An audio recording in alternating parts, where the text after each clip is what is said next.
Hey there. Oh, Jim, we can hear you. Welcome. Excellent. Yes, we've missed you. We missed you, brother. We really would love to have had you out here in the field with us, but it's great that you can join us this way. No, it's really good to be able to join and watch you guys at the same time. The magic and promise of telepresence. Oh yes. So I've been telling people all along that this really started with you. So I would love you to tell people about how this all got started with the workshop in 2014. Well, it's very kind of you to say that it started with me. It actually started with a whole group of people coming together in scientific collaboration. The best way for it all to happen with the planning for Pacific workshops that NOAA was hosting in San Francisco with the Ocean Exploration Trust.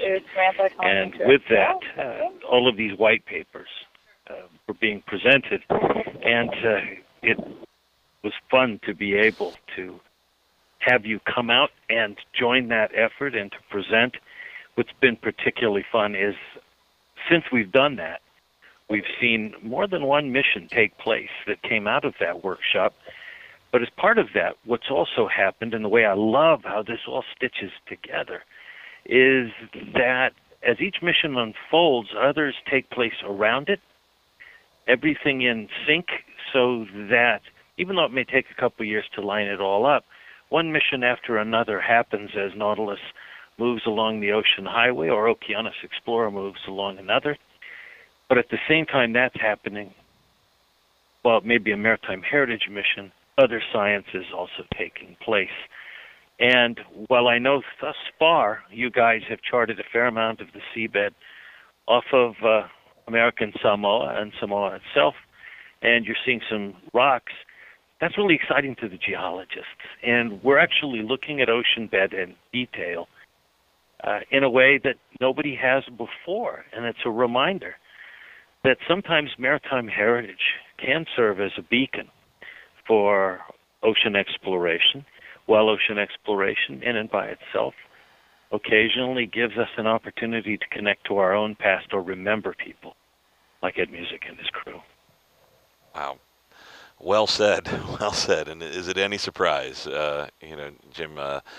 We always enjoy, hearing you speak on these subjects, and and as I'd love to hear you tell us more. We have two of your colleagues here. Mike and Dee Dee, and you can tell us more about what you do together at Search. Well, actually, what's really fun, Russ, is that I'm actually seeing all of you because the camera is on in the control shed. Really? And there you all are. So I'm waving right now at Right. you and to Dee Dee. And again, I wish I was there. Yeah. Absolutely.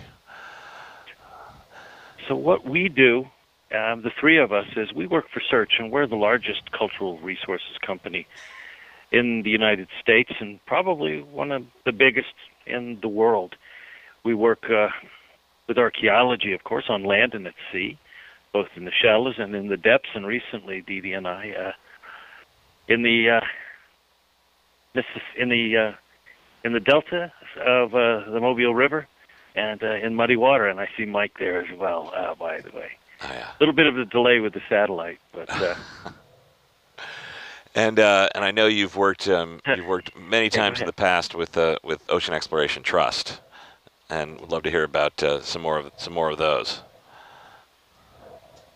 well, some of the great missions we've been able to do with the Ocean Exploration Trust, as well as with NOAA's Office of Ocean Exploration, have taken us to some other depths to look at a range of sites, some in the Gulf of Mexico, including an early 19th century wreck that, when we investigated it and did a little bit of test archaeology, led us to two other wrecks, which has us now suspect that we're seeing some of the first direct archaeological evidence on the seabed of a privateer, which is a fancy government-sanctioned name for somebody else's pirate, probably engaged in the cause of South American independence sometime around 1818 to 1820.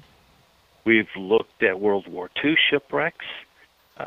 We've looked at one in particular, Mike and I working remotely and calling in much like this, but from the University of Rhode Island Exploration Center, where we examined Coast Trader, a ship sunk by a Japanese submarine off the coast of British Columbia and Washington State in 1942, to a project with Megan out in Monterey Bay National Marine Sanctuary, taking a look at the Macon, a Navy dirigible, which through a trapeze mechanism would launch biplanes as an aircraft carrier in the air until it crashed into the sea, to a B-29 lost, probably time and burning, hit the ocean off Tinian in the Pacific towards the closing months of World War II, to a project off of the Greater Farallones and in the National Marine Sanctuary where you joined us, as well as, with Mike and so many of our other colleagues, as we looked at the aircraft carrier USS Independence,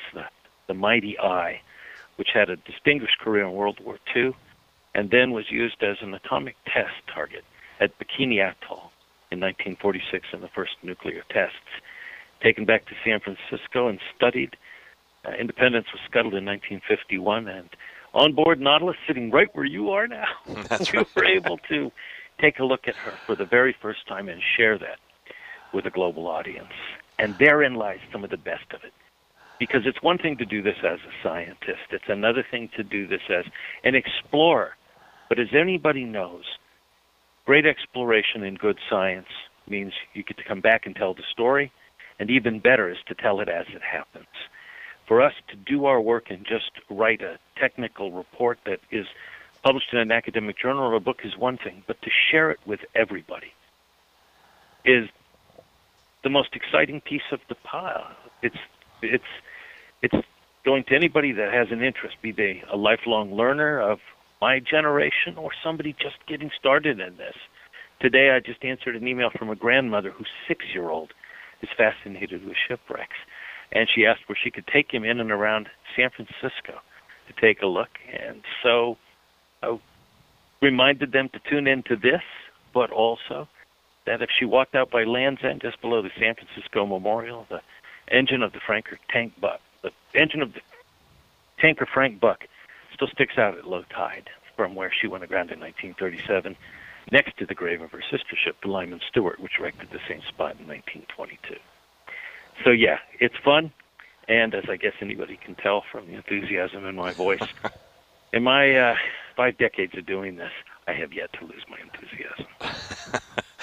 That was great, and listening to you talk, and when you were describing all those missions and those expeditions, it was really great to hear all those familiar names, running throughout it, and that continuing collaboration, and really reinforces the point you were making earlier about how this is always a team effort. Well, what I love about it, too, is that as we're working and looking at things and going, oh, look at that. Is that a sextant? That's copper sheathed. Or, wow, is that a carronade? The biologists are doing the same thing as they see species, and they're discovering new species. The other folks are looking at the readouts, and they're learning more about that deep ocean environment and reminding us that in many ways what you're embarked upon is not dissimilar to what I grew up watching on television. You're on the Starship Enterprise as the science team, boldly going where none have gone before. You're looking, and as I'm looking at the screen now live, you're looking in an area of inner space on this planet that no human has put eyes on until now. And in this, the data you bring back is going to yield information. You're going to find new life. We'll find evidence of our own civilization, hopefully, with the wreck of Samoan Clipper. And there's so much more. And the fact that you're doing it out in the open with everybody watching and sharing, again, that's the way science should be.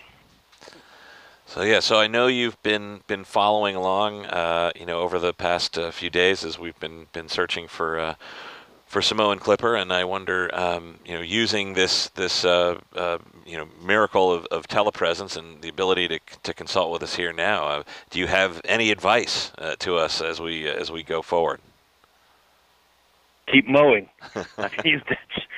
You always start with a survey box, and that survey box will expand, and you'll have to look in this direction or that. Samoan Clipper did go down in a certain area, and you guys have done a great job in mapping out where you think it is. That, of course, has variables in it in terms of current and drift and exactly what point off of the land, and things sometimes sink straight down, sometimes they don't. The one thing I found, and it's not very scientific, but it's sort of true, is you inevitably find your target on the last day and the last hour on the last lane as you're making the final turn. Well, we would certainly take that if that's what happens. We'd be glad just for the chance to finally find Ed Musick and the crew of Samoan Clipper, and that brings me to something that I've been asked a few times here online on the live stream, and something I would like to now ask you is why should we care? What does this matter? These people died 81 years ago.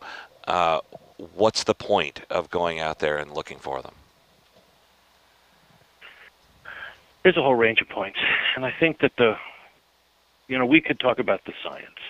We could talk about checking a box and saying, okay, this is what we now know. This is where it actually sits. But more to the point, it comes back to the fact that a handful of people have known the name of these guys, particularly family members, and those who study aviation history, and those who read aviation history, know of Ed Musick. But in this fast-paced world, as we move on, so many people in the past just simply fade away. They step out of view, and in many ways, the way society works, they're in the rear-view mirror and quickly receding. And yet what archaeology does, and what this kind of work does, is it brings them back in a way so that we can remember them, so that we can celebrate the achievements. And so we can not only say with certainty, here's where they died, but with this in particular, finding Samoan Clipper, when you do, is going to once again remind the world about Ed Musick, about Pan Am and the Clippers, about the others who were there with him, and about an age in which people like Ed Musick, day to day, went out and pushed the envelope. They pushed the frontiers of flight. They opened up vast expanses of the world to the rest of us with the pioneering flights of the Clippers and other aircraft.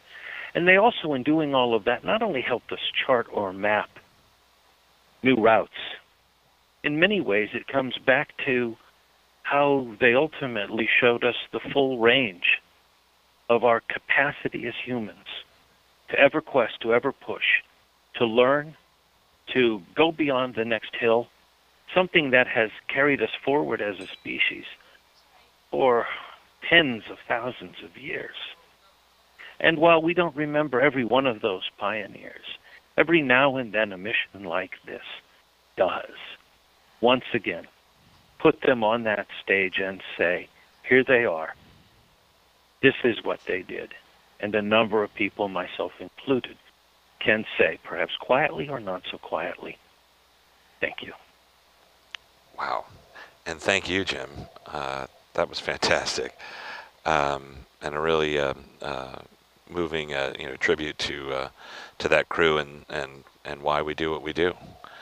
I wonder if anyone else here, and some of your colleagues would like to have a word. I know Lonnie and Megan would love to talk to you, but they are in their bunks getting some much needed rest. So Aditi or Mike, do you have anything?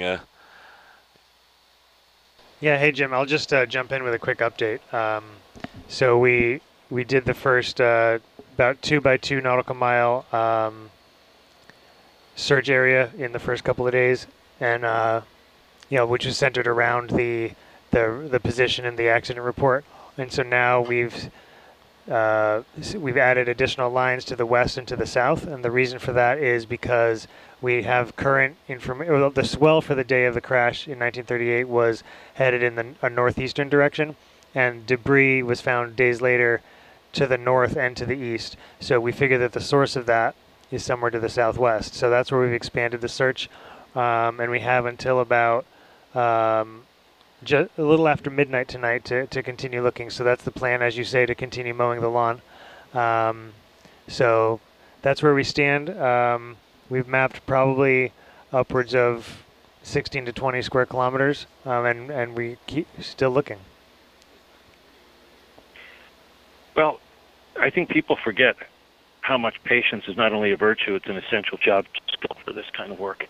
And with that, I know there's a number of us who were up in the Northwest Passage hunting for Franklin ships for many years, and I'm proud to say that there's a whole section of seabed with nothing on it that I charted and mapped. Yeah. But so too for many others, and ultimately those wrecks were found. That was working in ice-choked seas with rocky reefs that came close to the surface and with glacial action that gave you provocatively shaped forms on the seabed that looked just like a shipwreck.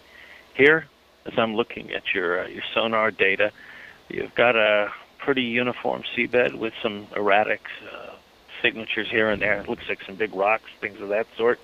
And in the midst of all of that, I think there's going to be Samoan clipper. So you guys, as you well know, are doing it absolutely right, systematically, back and forth. For all of those folks out there who wonder when we talk about mowing, this is exactly the way my dad taught me how to mow the lawn when I was a kid. Lane by lane, back and forth, and crisscross it to make sure you didn't leave any gaps and you didn't have a couple stray blades of grass sticking up. And that's the only way to go. Slow and steady as she goes. One of the it was easy, finding everything in a week. One of the benefits that we found of one of the downsides of using Argus is that it doesn't tow along as perfectly in a straight line as some towfish do, but one of the benefits to it is that we're actually able, at this altitude of 15 to 20 meters, we're actually able to see the seabed below us in the blind spot, the nadir, where the sonar doesn't go directly below Argus. So we actually don't think we have much of a blind spot at all because we're able to physically see what the seabed looks like directly underneath. So that's one unique ability that we don't typically have with side scan sonar. No, I'm looking at the quad screen right now, and I can see down in the water column. Yep. Well, this is good. I think this really, not only is it going to be good in terms of taking a look for Samoan clipper, and when you find her, yes, but this is also a good field test for other applications using Argus in this fashion. Yeah. For the deep surveys, we've got a couple of other wrecks we need to go find. Well, that sounds good, and in fact, that prompts the next question would be, where else can our viewers, see and hear you and learn more about the work that you're doing? Well, anybody in the United States this coming Monday night can see not only me but Dee Marks currently sitting right there next to you on Drain the Oceans, the American Civil War. And with that show, I think people will get a chance to take a good look at what we're doing. Also joining us on that mission are a couple of the other search team, including Dr. Anna Holloway, who talks about the USS Monitor. You'll see our friends Michael Scafuri and others as we drain the site of the CSS, H.L. Hunley, Confederate submarine, the USS Tecumseh, and bunch more. So Drain the Oceans, National Geographic Channel, coming up next Monday, and then we'll see. They never tell us exactly which episode's going to come next, probably because of all those inadvertent tweets that keep getting released every time Marvel shoots a new Avengers. I think you have a book coming out too, don't you, Jim? Yes, actually. I've got an advanced copy sitting here right in front of me, War at Sea, published by Oxford University Press. Release date is August 1st. I think they're actually starting to ship a few of them now. It's a multi-thousand-year tour of war at sea as traced through shipwrecks and archaeology, with a focus not only on more recent, but going all the way back into antiquity and ancient battles, Pharaoh fighting the sea peoples, Romans versus Carthaginians, the Ottomans versus the Holy Roman Empire, and so on and so forth, all the way up to Wrecks of the Cold War, with a photo in that book of Russ Matthews and Mike Brennan, Bob Ballard, and a few others as we take a look at the USS Independence. So there you go, Russ, in the index, in the book, photo, a couple of other mentions along with every other colleague in the work that they're doing out there. I've tried to give folks an over-the-shoulder look at this amazing museum that sits at the bottom of the sea and what it tells us about our own past, and in this case, more than just a question of lost ships and more than a discussion of battles or that part of human nature, but also the stories of heroism, of bravery, of those who have gone out to defend and to fight for their freedom, for their country, and have paid the price and now sleep forever in the deep.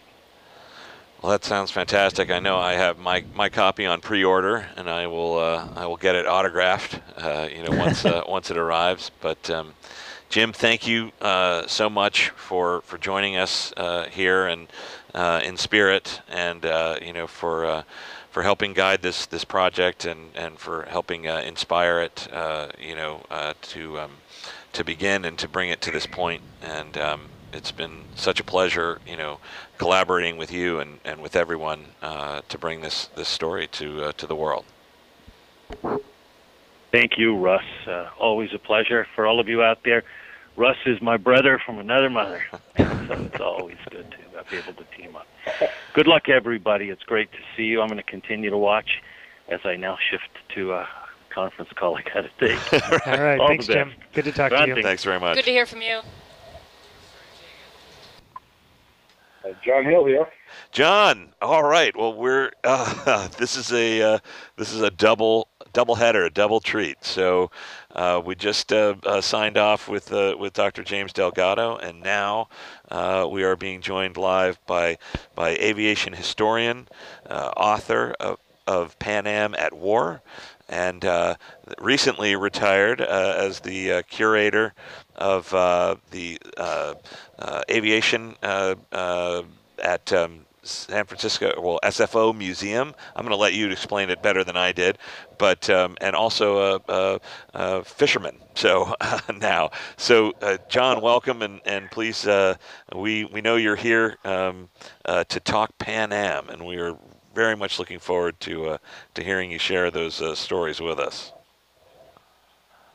Great, Russ. Thank you, and hello to ship. Greetings, everybody, from North Fork of Long Island, looking out at Connecticut and parts of Rhode Island here. A nice muggy afternoon. Excellent. Yes, I was up until 3 weeks ago with SFO Museum, where we've put an aviation museum and library together over the past 20, 25, 30 years. And no surprise that Pan Am was sort of front and center on our efforts there with the glorious flying boat history, particularly the Pacific Division.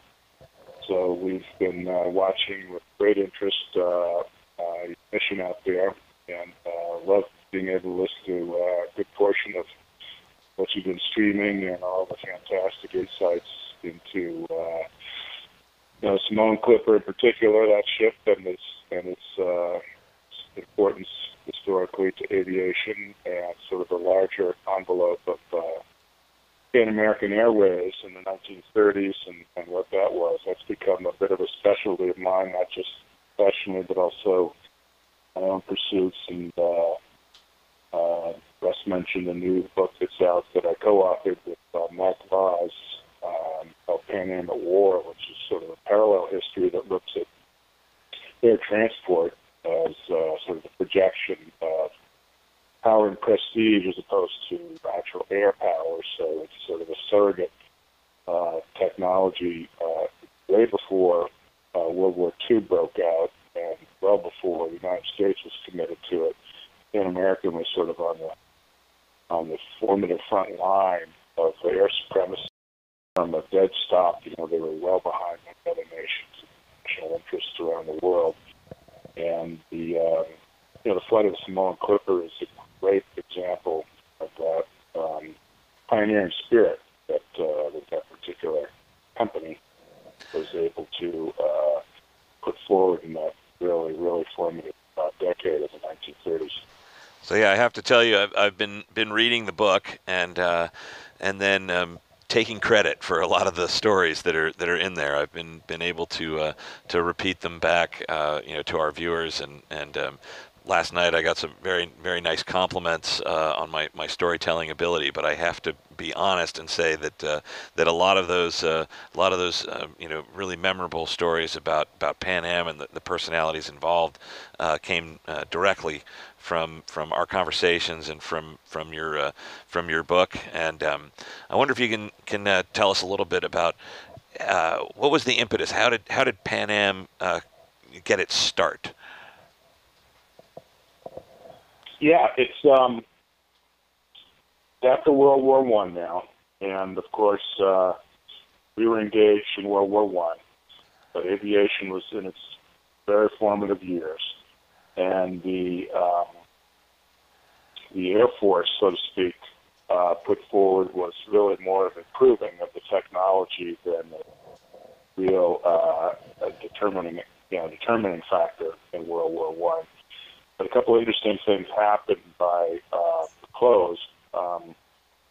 At the armistice, our production in the United States sort of ramped up to its peak, which is typical, and then peace breaks out, and that's great. And then that sort of created a surplus in the United States of, Jennies and OX-5 engines that you could buy with no time on them in the crate for about $25 back then, which is not an insignificant amount of money in teens, but still really cheap. And meanwhile, European nations were going into civil aviation with both feet at the close of the war. Some of the rail systems and infrastructure had been decimated, of course, and this new technology of air transport was really catching on and had a lot of national interest with provisions. For instance, due to the Versailles Treaty, where countries like Germany were prohibited from militarizing all of their energies for going into civil air transport, and they were probing around and establishing some pretty remarkable airlines to carry mail, communication.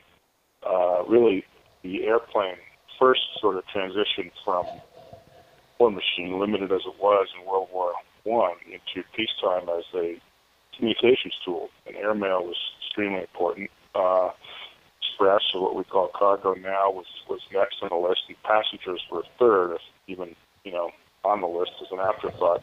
Nobody was that anxious to get into an airplane back then, because safety was nowhere near what experience and enjoy today. So what really happened was, come 1920s,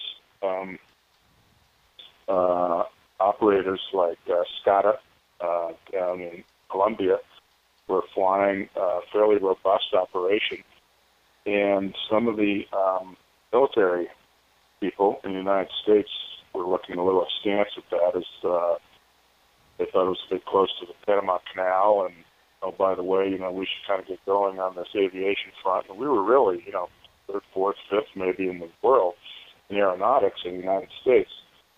So domestic airlines were fledgling as well, but they were starting to organize, and of course airmail became the bread and butter, flat-out subsidiary by the United States government to transfer the government mail service to the private sector.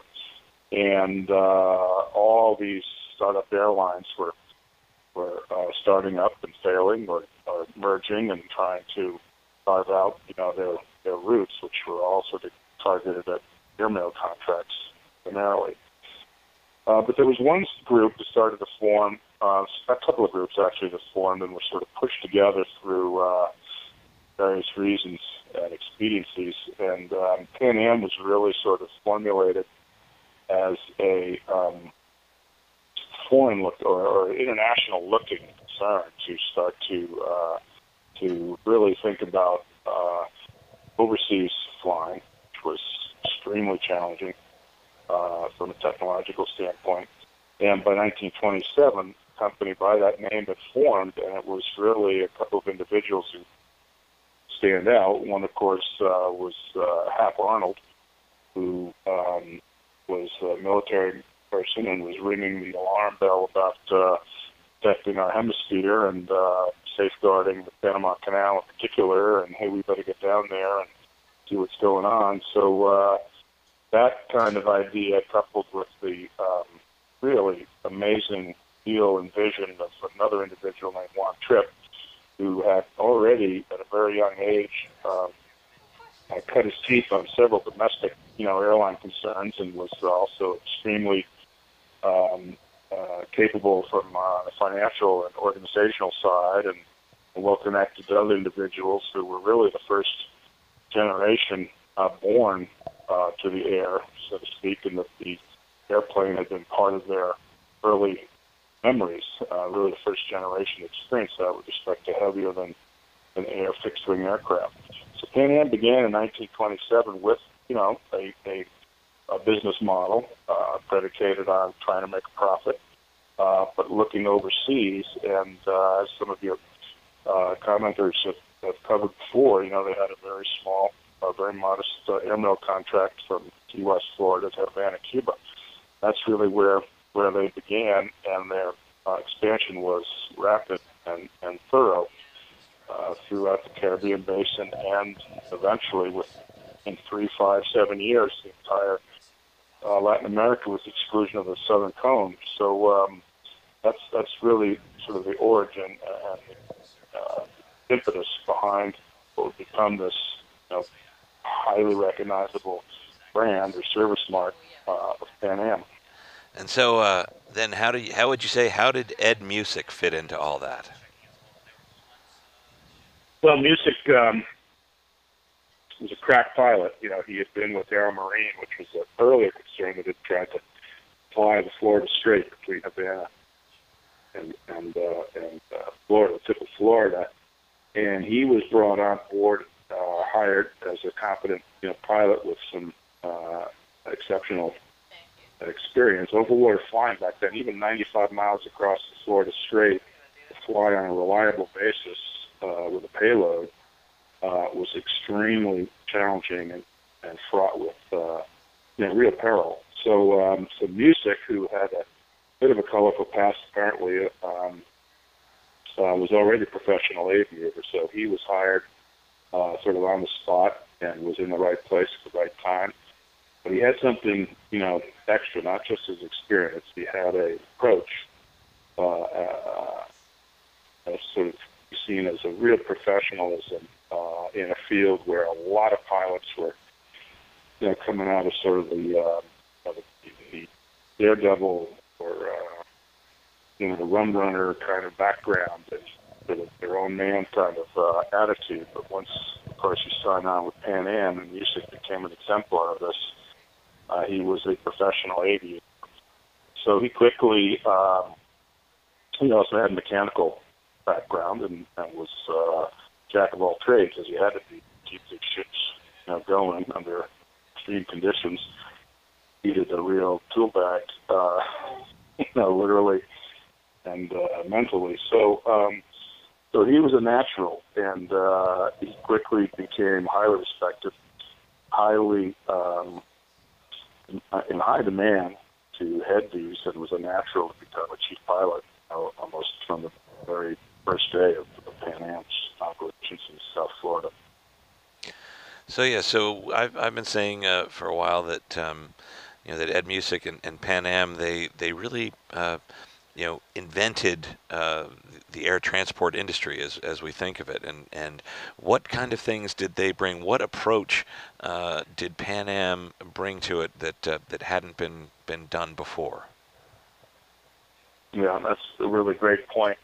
I always try to sort of emphasize the fact that those of us who remember Pan Am or around to fly Pan Am before their business ended in 1991, just remember so vividly the sort of quality of their product and their service.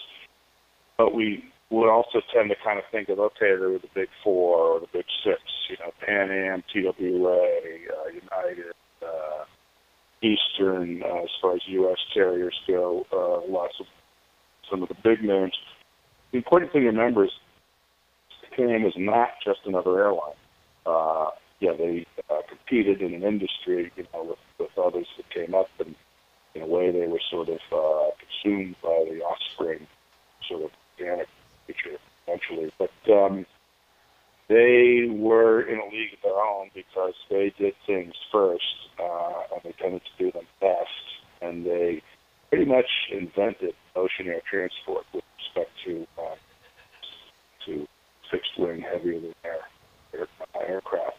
There were some interesting operations in the crossing the South Atlantic that were sort of modal, dual mode, intermodal with ships and surface vessels and aircraft that the French and Germans and even Italians were trying to put across. They were always sort of spotty. They were somewhat seasonal. They scheduled or not scheduled. There's always been this and that. But from the beginning, Pan Am set their sights on mastering overwater flying. Overwater flying, just brought an enormous amount of exponential challenges.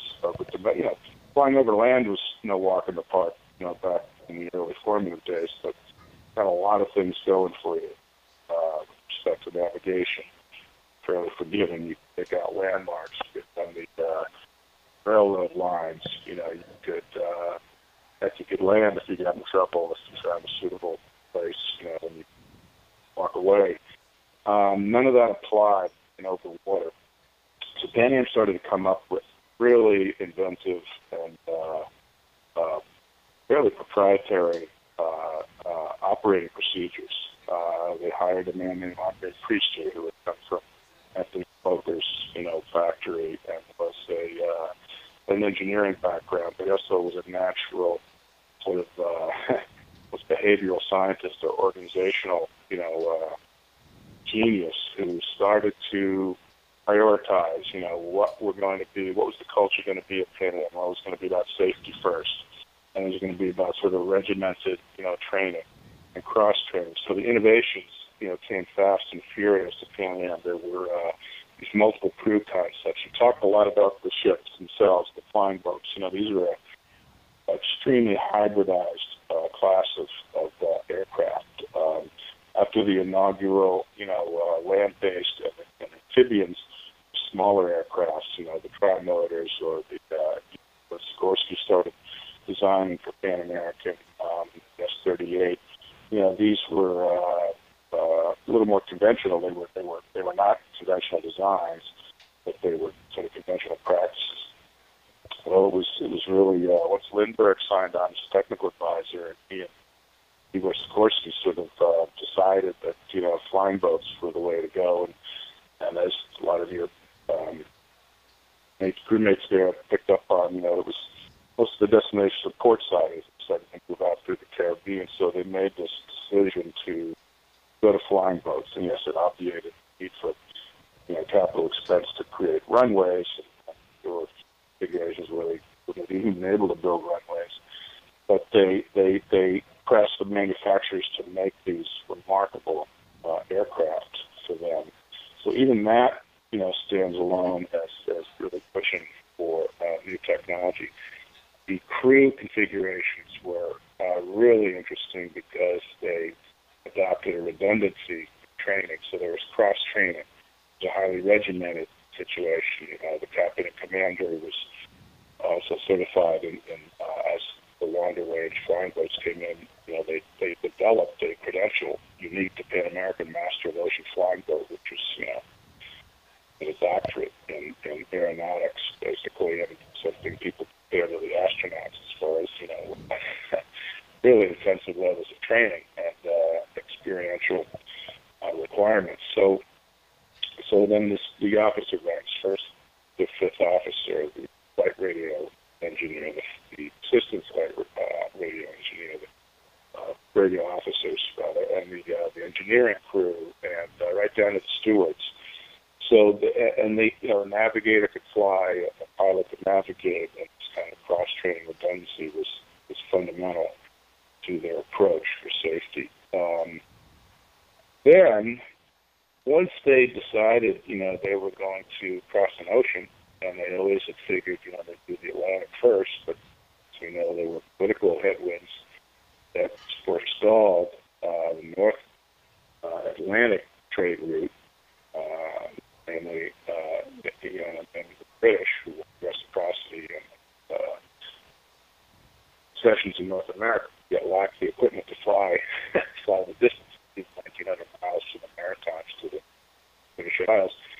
They set their sights on the Pacific. That was actually going to be my Navigation, next question to you, John. Was the Pacific? So top even with all, importance. so please tell us all Became about even more so when you're trying to find a pinpoint island in the middle of the Pacific Ocean. So radio direction finding technology was given top priority, and this young radio engineer named Hugo Literitz was able to modify the Adcock direction finder, which was really proprietary technology that Pan Am developed, to add another layer in addition to traditional forms, dead reckoning, because electromagnetic compass and sort of these crude drift readings they could get with their drift meters.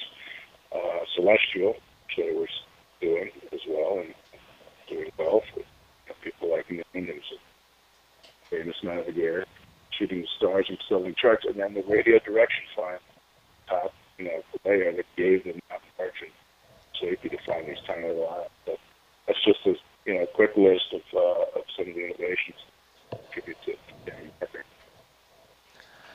So yeah, that was going to be my follow-up to you, was that the Pacific is the most daunting challenge if you're doing transoceanic travel. That is really the moonshot, and what made Pan Am decide to do that, and what made them think that they could, and how did they tackle that enormous challenge? Well, audacity, I think, but careful, assiduous planning. Trip's board was fraught with sort of divisions of angst, and what was good for the stockholders versus was this too adventurous and bold.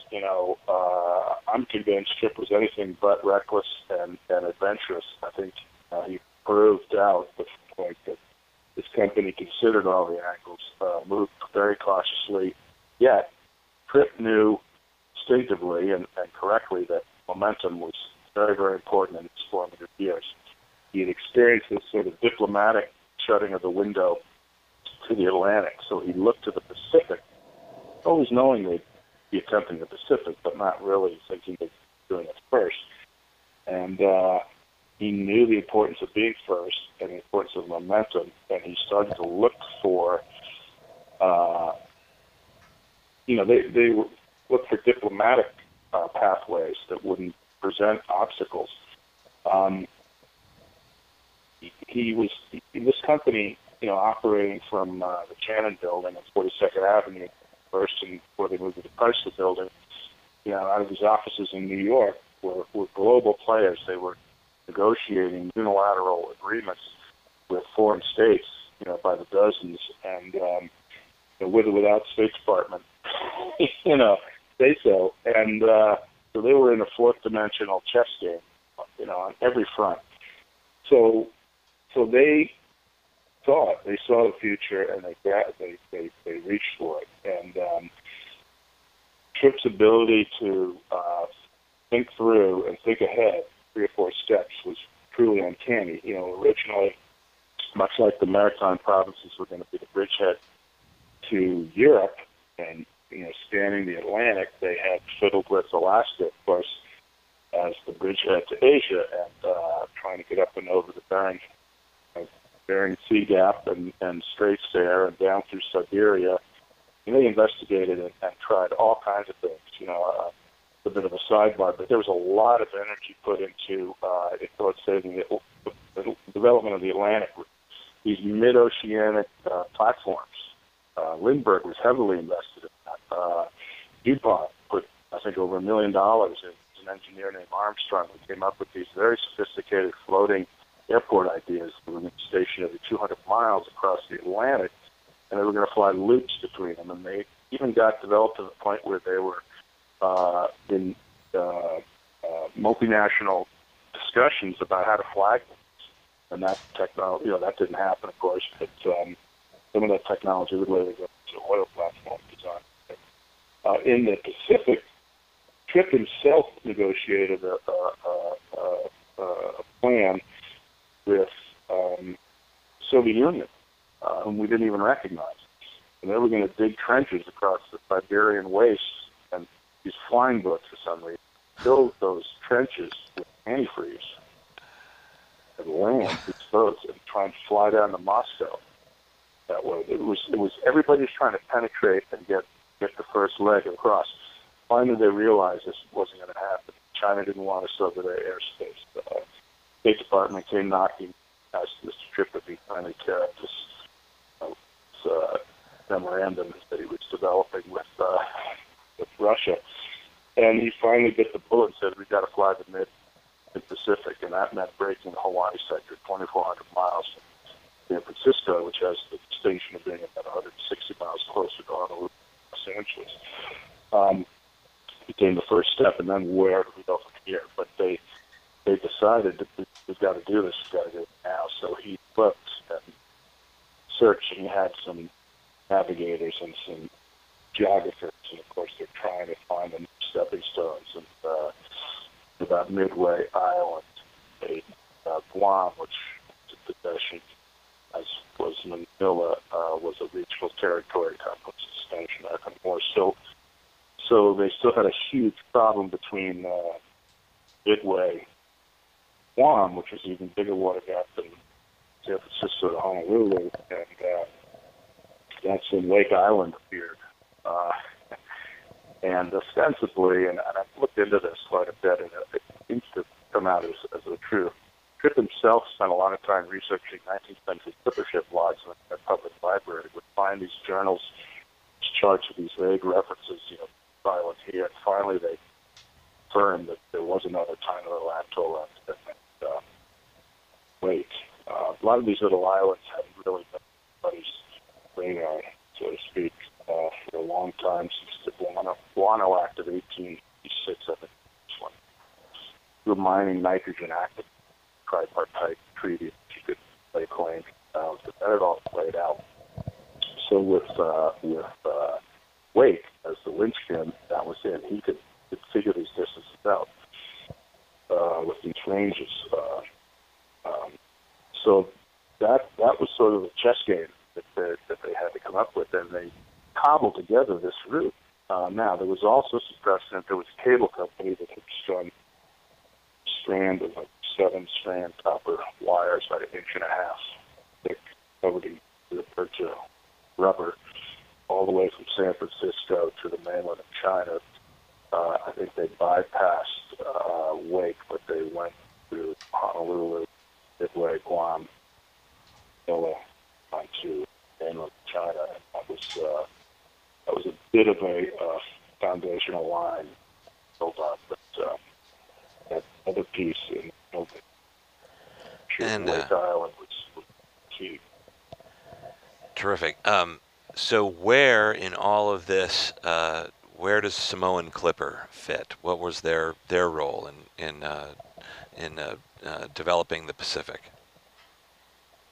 Well, so this Trans-Pacific route, which of course would become the North Pacific by virtue of addition of the South Pacific route. Once the Pacific route was established, and this is November 1935. Remember, this is 32 years after Kitty Hawk. To put a route across, the greatest ocean, 32 years after Kitty Hawk is a Hegelian achievement. And Hegel always talked about great historical moments or maxi.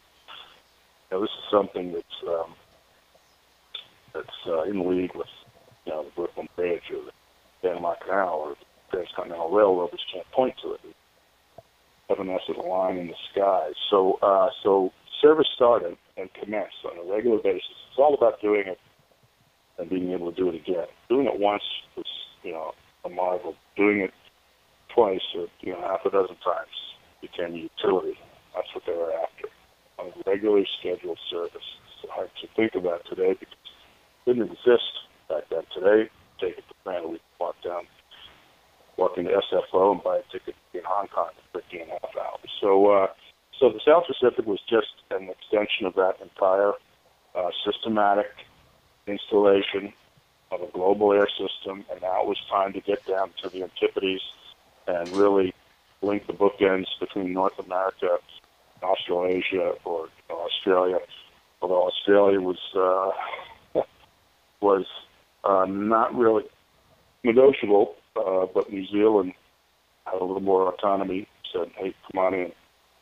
So the Samoa Clipper was formed, as you know. It was renamed on an S-42 modified, took a B there for range, and that was the next piece of business, was to get down there, and this was even a little bit shakier. They had Kingman Reef, and they had, which was, as the name implies, a reef. So they were trying to tack this line together down there, and it was a Samoan that went down and probed these survey flights, which were highly exploratory and very essence of spirit of pioneering. Yet they were systematically applying their standards and their operating procedures and all this technology that they had marshaled. So they had one complete. They went back to try as mail service, very important, and suffered a catastrophic event, which stalled that line for several more years. So, hello? oh, yeah, I'm here. Can you hear me? I just got a odd sounding ping. So the Samoan Clipper is very much, of a piece of the entire effort to establish a global air transport system. And it stands out because of a catastrophe, which were fairly, not unexperienced, but there weren't a lot of them. So this stands out as a very poignant and fairly graphic illustration of the risk and the ultimate cost. Yeah. Fabulous individuals who were out there, in parts of the world that, applying new technology, paid the ultimate price for. So, very, very profound story. Our name, Samoan Clipper, really evokes that spirit and both the triumphs and the fortunate setbacks. How would you say that event and that loss, how did that impact the Pan Am community, Pan Am family? Yeah, it was devastating, of course. Some very poignant telegrams, cablegrams, and messaging around that. They're very profoundly worded. It was a huge blow. It was a body blow to the company. 6 months later, they suffered loss of the Hawaiian Clipper without a trace, and its cause remains unknown to this day. So these were setbacks. There's no doubt about it. But they were steps along the way in the system. I think there was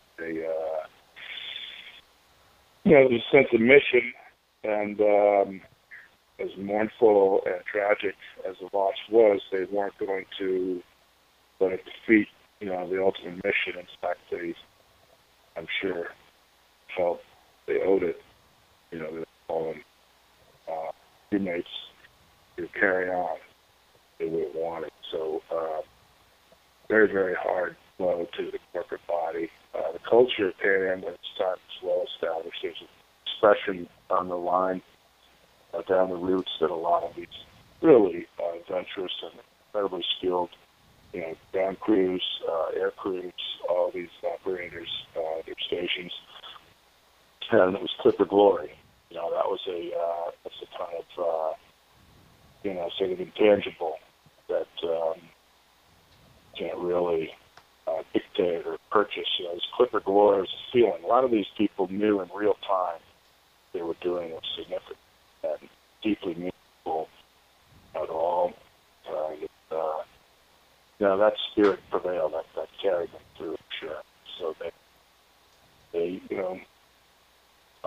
kept on going. They warned, never forgot. Right. Now I'm going They never to. gave up. I'd like to ask you a question that has been posed to me a number of times, and it just boils down to that was 81 years ago. None of us knew those people, So what does it matter? Why do we care? Why is it important to remember this story and to search for Samoan Clipper? Yeah. Well, I mentioned, you can walk up to the counter today and buy a ticket for you halfway around the world before the day is out. That a huge part of the human population can avail themselves of. There's still many parts that can't. But for those who can, we sort of, assume the sense of entitlement about that. It's incredibly easy. It's also incredibly new in, even human technology, let alone, epochal or, I need to get into glacier terms. But that's brand new concept. I can be, in London, yesterday, and I can be in San Francisco at night. We should never lose sight of that. So the significance is, I've been thinking quite a bit through your expedition and enjoying watching as it unfolds, and I keep seeing these parallels, themes. They were flying technologies that were unthinkable. Mentioned a moonshot. It was a moonshot to try and fly across an ocean back then, but they did it. I see a lot of really wonderful overlays between, Nautilus, Sea Air Heritage Foundation, what you're all doing out there. You're bringing technology out there. You're pushing, through to new knowledge, new capabilities. I think the spirit of the Samoan Clipper is just as alive now as it was then, and you all are sort of embodying that time today. We can't ever sort of fully appreciate unless we were there without historical reflection on what it took, what it was like. People talk about, and it's interesting, one trip made this point really eloquently. Everybody thought, there's compressed time and space. We can get between population centers that take, 2 to 3, 7 weeks, whatever, by surface vessel, by mule train, through the jungles, over the mountains. It could now be cut to a couple of hours or just a few days, Okay, does that make the world smaller? Well, it makes space and time more, smaller or compressible, but it makes the world of opportunity that much larger. The trip was wonderful in sort of making that contrast. He was quite a